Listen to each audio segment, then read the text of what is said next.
नमस्कार विद्यार्थियों। कक्षा 8 के विद्यार्थियों के लिए आज हम पाठ्य पुस्तक पर चर्चा करेंगे, क्योंकि आपका जो व्याकरण, हिंदी व्याकरण का अधिकतर जो पॉइंट थे, बिंदु थे, उन पर लगभग आपका कार्य हो चुका है। आज हम आपकी जो माध्यमिक शिक्षा बोर्ड ने जो न्यू सिलेबस के आधार पर आपकी पाठ्य पुस्तक जारी की है, उसके ऊपर हम बात करें तो आपके लिए जो पाठ्य पुस्तक है बसंत भाग 3, ये पाठ्य पुस्तक आपके लिए है। शायद आपने सबने इसको मार्केट से खरीद लिया होगा, और नहीं खरीदा तो आज ही आप जाकर के खरीद लाएंगे। आज से हम इसी के ऊपर बात करेंगे। आज हम इसका जो प्रथम लेसन है, पहला जो अध्याय है, पहला जो पाठ है, उसके ऊपर हम चर्चा करेंगे। इसका जो पहला पाठ है वो है सूर्यकांत त्रिपाठी निराला की कविता ध्वनि कविता। इसके अंदर आज हम ले रहे हैं, और इसके अंदर कवि किस तरह से एक युवावस्था की, अपनी जो युवावस्था है उसको बसंत के साथ जोड़ करके और हमें प्रेरणा देना चाहता है कि इस युवावस्था में हमें कभी भी आलस नहीं करना चाहिए, हमें कभी भी अपने जीवन के अंदर निंद्रा के अंदर या कहे तो हतोत्साहित नहीं होना चाहिए। कवि कहता है, अपने ऊपर लेकर ये कहता है कि अभी अभी मेरी युवावस्था शुरू हुई है, इसलिए इस मेरी युवावस्था शुरू होने के कारण अभी मेरा कोई अंत होने वाला नहीं है। इसलिए अभी हमारे जो जिंदगी की शुरुआत हुई है, इसलिए अभी हमें निराश होने की जरूरत नहीं है। कवि कहता है, अभी न होगा मेरा अंत। सूर्यकांत त्रिपाठी कहते हैं कि अभी अभी मेरी युवावस्था शुरू हुई है, और ये युवावस्था है वो प्रकृति में बसंत ऋतु की तरह है।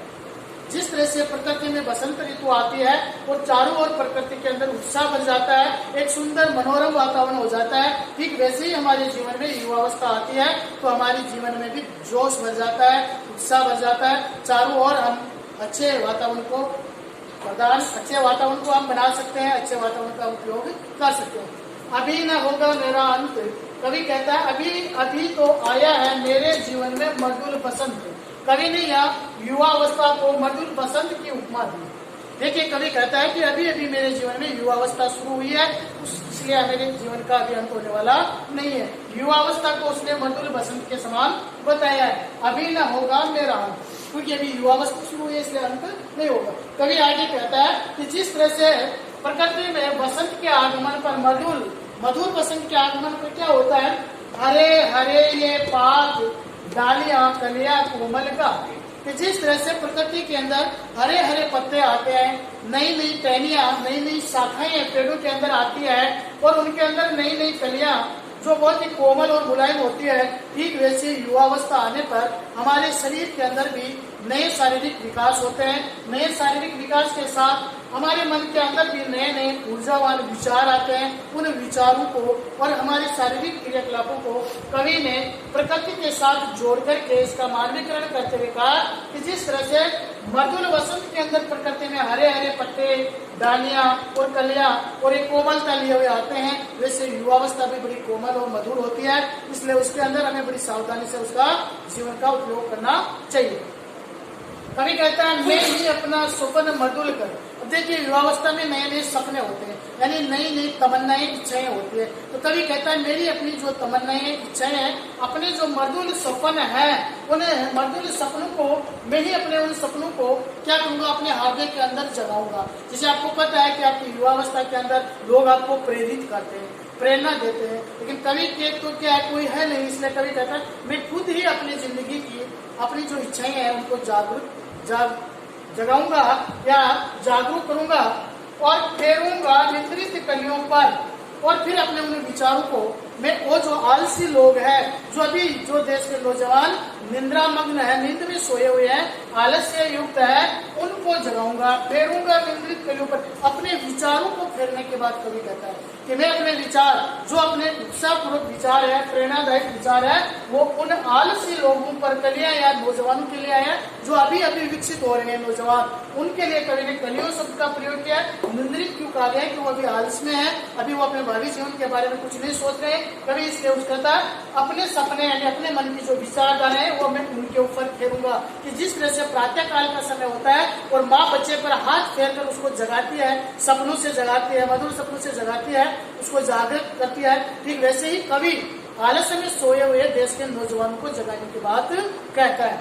आगे कवि कहता है जगा एक प्रत्युष मनोहर, मैं पूरे समाज के अंदर एक ऐसी जागृति करूंगा जिस तरह से सुबह प्रकृति के अंदर प्रातः काल होती है, प्रत्युष का अर्थ होता है सुबह, मनोहर यानी मन को हरने वाली। तो जिस तरह से प्रकृति में मन को हरने वाली सुबह होती है, वैसे ही कवि समाज के अंदर ऐसी जागृति लाने की बात करता है कि मैं पूरे समाज के प्रत्येक युवा को जगा दूंगा जिस तरह से माँ सुबह बच्चे को जगाती है, और उसके अंदर अपने सपने यानी अपने मन की भावनाएं उसके अंदर डाल दूंगा। आगे कवि कहता है पुष्प पुष्प से तंद्रालस, तंद्रालस में दो शब्द है, देखिए तंद्रा प्लस आलस, तंद्रा का अर्थ होता है नींद और आलस का मतलब होता है आलस्य, काम नहीं करने की इच्छा, अनिच्छा।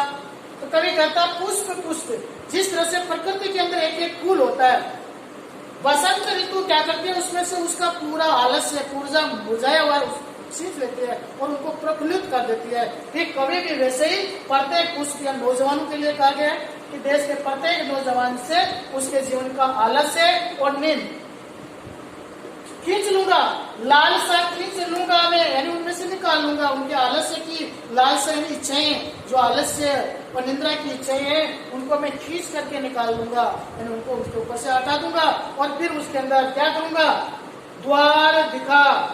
फिर कहता है अपने नव जीवन का अमृत सहर्ष सींच दूंगा, और अपने नव अमृत नई कविताएं, नई जिंदगी के नए जो उसके सपने हैं, कवि कहता है अपने नव जीवन के यानी साहित्यिक जीवन के जो अमृत रूपी विचार है सहर्ष सींच दूंगा, देश के नौजवान के अंदर वो डाल दूंगा, देश के नौजवान को उनसे मैं प्रेरित कर दूंगा, द्वार दिखा दूंगा फिर उनको, है मेरे वे जहां अनंत, और मेरे देश के नौजवान चाहे किसी भी कोने में है, किसी भी जगह है, उन अनंत नौजवानों को मैं सफलता का रास्ता दिखा दूंगा, और अभी न होगा मेरा अंत।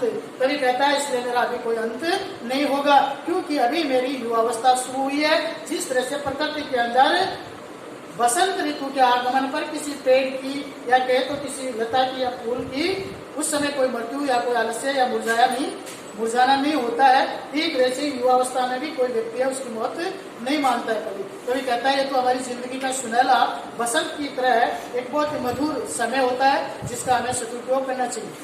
तो आप इस कविता को अच्छी तरह से लिखेंगे और इसका भावार्थ लिखने की कोशिश करेंगे। इसके साथ साथ आप इसके बहुत सारे नए शब्द जो आए हैं उन नए शब्दों को इनमें से आप लिखेंगे और अच्छी तरीके से आप इस कविता को याद करेंगे। और इसके साथ साथ आप इसके अंदर पीछे इसके क्वेश्चंस दिए हुए हैं कविता से, अभ्यास में आप जाइए। अभ्यास में प्रश्न एक, कवि को ऐसा विश्वास क्यों है कि उसका अभी अंत नहीं होगा, क्योंकि अभी अभी उसकी युवावस्था शुरू हुई है। फूलों को अनंत तक विकसित करने के लिए कवि कौन सा प्रयास करता है, कवि अपने नव जीवन के मधुर जो चीजें हैं वो पूरा अमृत उनके अंदर डाल करके उनको शीश देता है।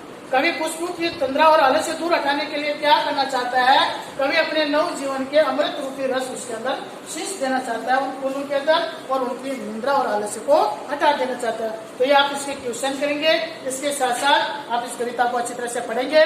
8th क्लास के विद्यार्थियों के लिए आज इतना ही। आगे हम इसके प्रश्न उत्तर और बहुत सारे हैं अभी, उन पर अगले वीडियो में बात करेंगे। तब तक के लिए नमस्कार।